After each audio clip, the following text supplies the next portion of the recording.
Good. Wonderful. So, without further ado, we go now to the first speaker, and of course, as is appropriate in such workshops, such events, our first speaker is the man who knows all about the project, Dr. Axel Kaprolat, who is the BEATS coordinator. And he is based at the European Synchrotron Radiation Facility in France. And in addition to being the BEATS coordinator, he also leads a number of work packages within the project. So he has very broad shoulders indeed. Work package 1, work package 4, 1 is on management and 4 is relating to the Beamline technical design report and instrumentation procurement. So now we are very privileged to hear from Axel about the recent updates from the BEATS Tomography Beamline project. Dr. Kaprolat, please. Thank you very much, Cassie. Let me try to share my screen.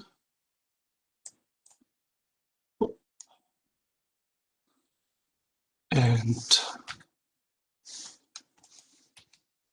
so I hope you can see my first slide. Yes. Yes. Okay, perfect. Perfect, wonderful.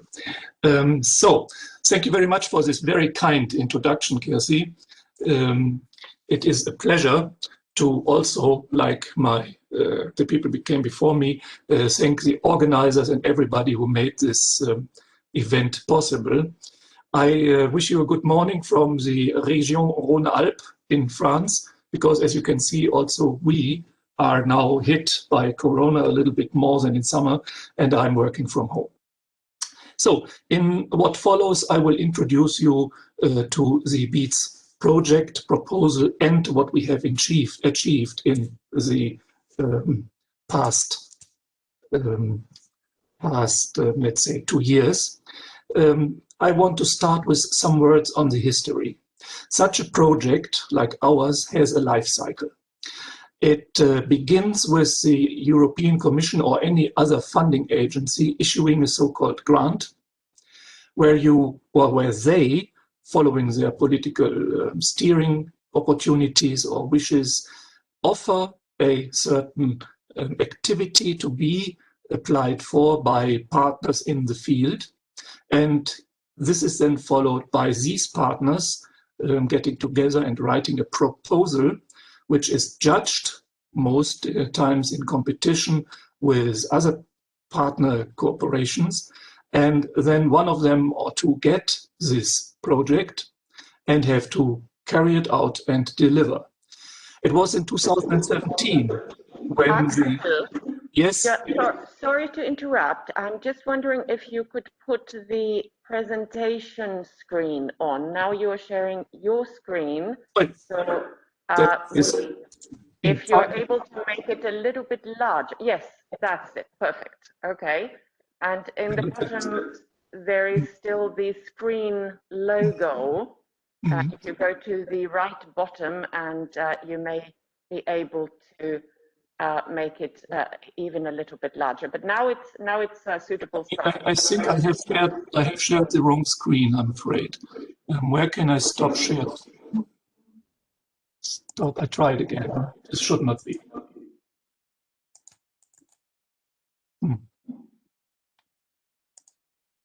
It doesn't allow me to stop my sharing. That's weird. The stop share is on the top of the screen. Yeah, I try to click, but nothing happens. Okay, then we do it this way. And you can see it. We can see it this size. So if it's okay with you, this is. Oh, but continue like this. Okay, yeah. Good. So the mission here of the European Commission was to reinforce the European research infrastructure and its international cooperation. So it is part within the European research institutes and to the outside of Europe. The scope is twofold, what the Commission had in mind. It is to support the development and installation of a dedicated beamline at Sesame. Please note that they just said a dedicated beamline and didn't specify which one. And with the same weight, to strengthen the links between the European network of the analytical facilities that we have with the particular reference to the new synchrotrons currently under development, which means that we have well-established but also recently established synchrotrons, and also the network between them should be enhanced by going out of Europe and building a beamline there. What the heck is this? There's something badly wrong with my computer, I'm afraid. Good. The proposal then, we put together let's say, number of partners in crime to apply for this grant, and we established a proposal. The general aim is fourfold. We wanted, of course, to follow the proposal of the European Commission to pave the way for an efficient operation of Sesame. This you do by just enhancing the critical mass of beamlines. But this would not be of any value if we would not in parallel develop and consolidate the science case and to build up a science community. And that is what we are going here today to do. Then during the proposal phase, it was decided that we would procure a beamline for hard X-ray full field tomography. So we decided what kind of beamline it would be for the simple reason that this is a very interesting field, highly demanded, and also a straightforward beamline to build. And this also explains why we chose this acronym for the project, BEATS. It simply means Beamline at Sesame. Voila, Beamline for Tomography at Sesame. And then a very important issue as well is to address the sustainability of operation by preparing medium to long-term funding scenarios. So it makes no sense to build a beamline, which then cannot, let's say, be used until the end of its lifetime of, let's say, 10, 15, perhaps 20 years because of the lack of funding. So we will look into this as well. So the general spirit of the project is then twofold. As I said, we build a competitive tomography beamline, but we also foster the mutual exchange of knowledge between all the partners within BEATS. That is, how to design, how to procure, how to construct, and how to commission such a beamline. It is very important to understand that this beamline is not just another ESRF beamline or a copy of it, and that BEATS, the whole project, is not just the construction of a beamline. Our aim is indeed to foster, as I said, the interaction between all the partners and to build and include communities, the reason why we are here today. So these two things are part of BEATS. The structure of the proposal is best explained when you have a look at what this beamline is in the first place. So you have a synchrotron or a storage ring in which, through a vacuum tube, a long vacuum tube of polygonal character, you have electrons traveling at the speed of light, kept on a trajectory by magnetic structures. These electrons, because they are traveling at the speed of light, when directed in another direction, are accelerated and emit electromagnetic radiation. This ranges from the infrared until the hard X-ray regime, depending on the parameters of the source. This beam, this photon beam, is highly collimated and of a high brilliance due to the fact that these electrons fly at the speed of light. This beam needs to be shaped by elements which we call the front end, then needs to be, let's say, manipulated in its spectrum to be of the right use for the experiment. Here you have a hutch in which you have the sample and the detectors who look at what happens with this radiation when it passes through the sample. This is the way how the sample leaves its traces and information on itself in this outgoing radiation. Of course, you have as well people who control the whole exercise and also do the analysis of the data online if possible. So it makes very much sense to divide the proposal into work packages which deal with these issues on their own. We have a work package which worked on the decision on which source we're going to install and the components of the front end. So these people did the design of the front end components. We have a work package which deals with the technical design of the optics and the experimental hutch, what is installed in there, which means the monochromator and the sample and the detector station. We have a work package which looks after the data acquisition, all the computing that is needed to do this in a most efficient way. Of course, you have then to provide the infrastructure, means the radiation safety hutches, all the facilities, and then later on the assembly and commissioning. These two work packages. Then the non-sexy stuff, which is the management and the procurement, but nevertheless important. And again, a very important one, which concerns the sustainability, i.e. stewardship models, funding, science case, things like this. So we brought together 9 partners from Northern Europe over Central Europe to the Mediterranean and the Middle East. And these are let's go from north to southeast. It's DESI from Hamburg. It's the PSI in Switzerland. It is Solaris in Poland. It's from Italy, Elettra and INFN. It is the Barcelona Synchrotron Cells. It is, of course, the Cyprus Institute, and then goes without saying, Sesame, all coordinated by, a big honor for us, the ESRF. We shared a little bit the responsibilities between the partners according to the experience and the competences that were already there. So the X-ray source was looked at by ALBA and by INFN. The technical design of the beamline itself is mostly Elettra, the ESRF, and INFN as well. PSI is looking after the training activities for the staff of all the partners. Sustainability is Cyprus and DESI, and we call them the recently founded synchrotron radiations. Sesame and Solaris are invited and do so to participate in all these activities, either actively or just by looking over our shoulders. So we have a blend of leading facilities from Europe and the Middle East, and we have well-established ones as well as recently founded synchrotrons together to work on this nice venture. That is the moment when we can say, aha, it is no longer called proposal, it is now called project, because indeed in summer 2018 we won the grant, and we were awarded the sum of 6 million euros for a 4-year project, which started on the 1st of January 2019 and is now is to be ended at the end of 2022. This seems to be a lot of money for a single beamline, but before we get dollar signs in the eyes, this is not all for the beamline. As I said, we have another big task in BEATS, that is user community building, the science case building, the sustainability and things like this. So a lot of money goes in that. So in the end, we can say the budget is still, as always in such cases, limited. Where do we stand?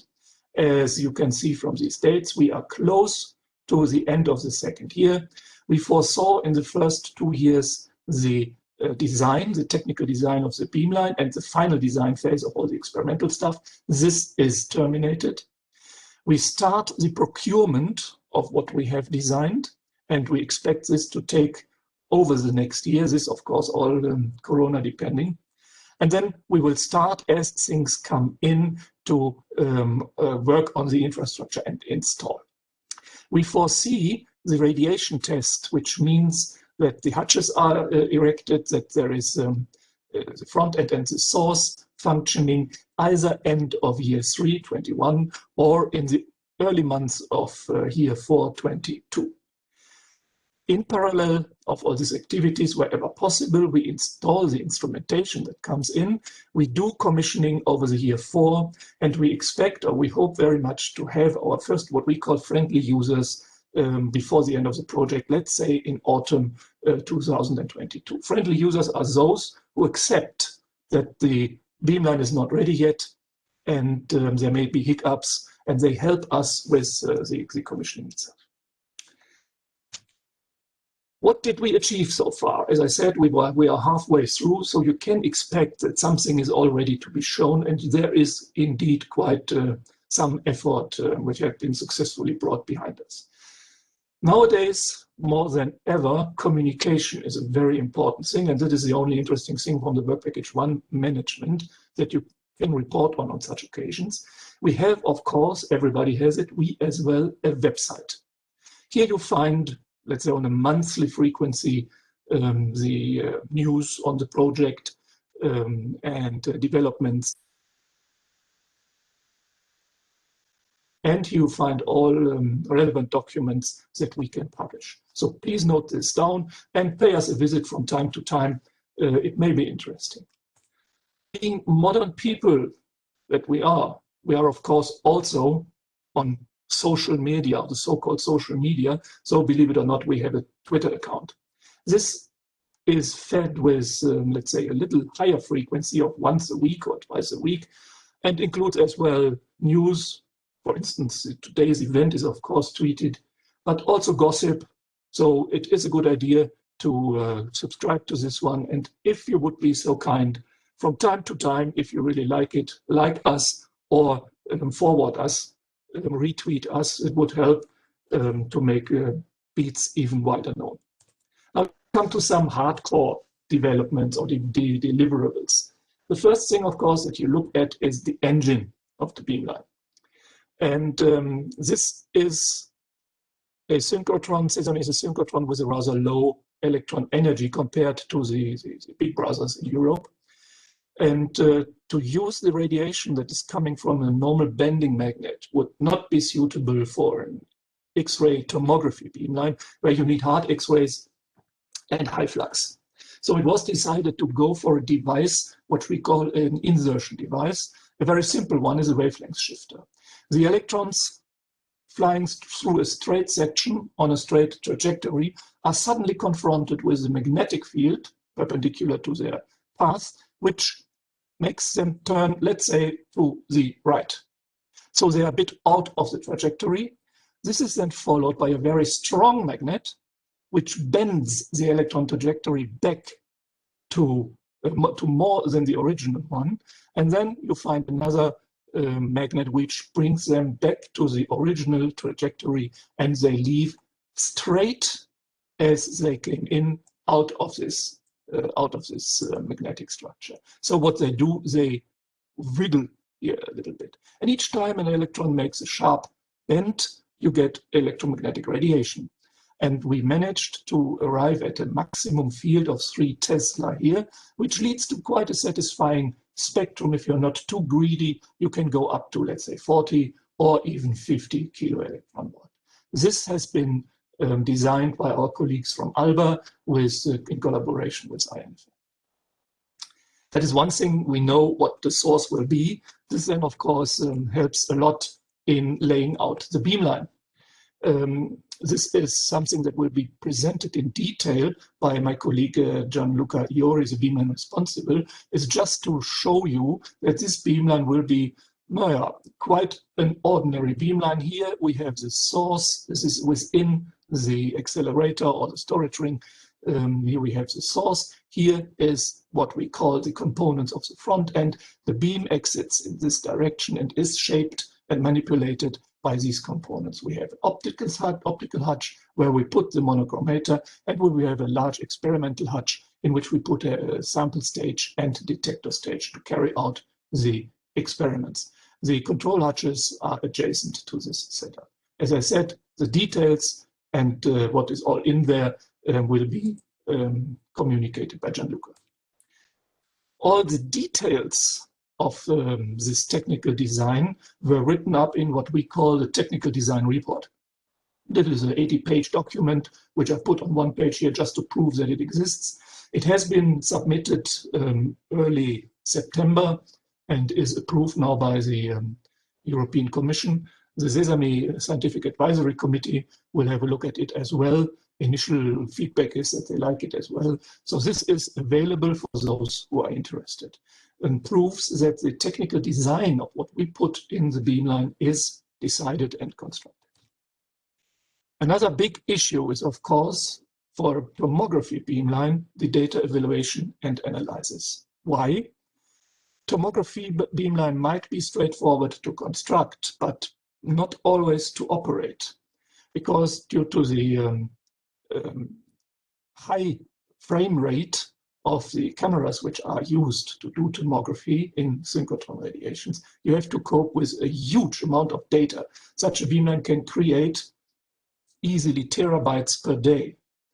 And it is not necessarily foreseen within the computer infrastructure that you find even at the longer established synchrotrons to deal with such an amount of data.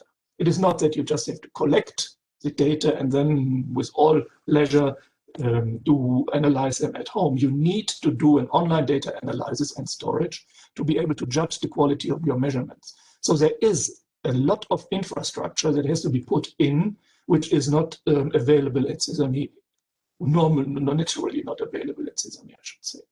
And this goes to really impressive network connections and servers and things like this. All this, we have the specifications nearly ready, and we can go to call for tender in the very near future. And another big, although soft deliverable is what we call the science case. This is the result of a thorough reflection on what might the potential users be for such a beamline. How can we address them? What can we offer them? And what would they request us to have installed on the beamline? Also, this resulted in a somehow 50-60 pages document, which was submitted and is available. But contrary to the technical design of the beamline, this will continue to evolve until the end of the project itself. Because of course, with happenings like today, we will continue to gather feedback and to put it in wherever we see that it is not yet covered by our document.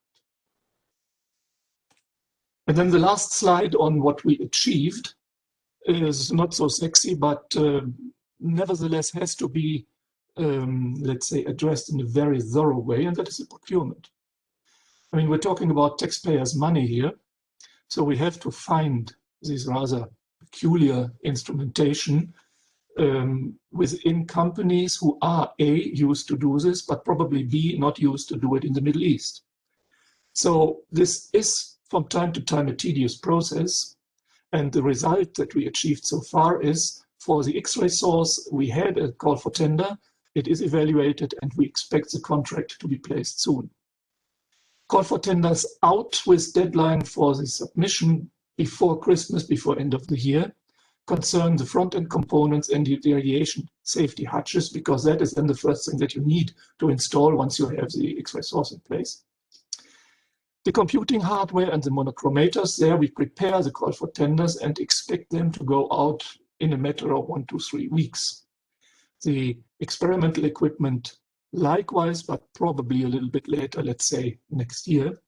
And then, of course, the general infrastructure, what has to be done to prepare the floor, the ground for such a beamline, is not always called for tenders. This is in progress at Sesame. So this is where we stand. And here I want to, let's say, stop myself, hope to have laid the scene for those people who come after me. And I would just finish my presentation with an image of the ESRF in the morning skies, and to repeat the major message that I have today for you, the potential users, and that is that BEATS is made available for you, current and potential users from the Sesame members, but also from elsewhere. And please keep in mind that BEATS can serve you only if we have your valuable feedback and requirements and the needs during the process of building the beamline, if possible already. So we can adapt ourselves to your needs and you learn what could be possible for your research at this facility.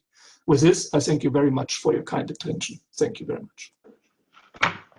Thank you very much indeed, Axel, for this most informative introduction, exploring the project, its background, its current state,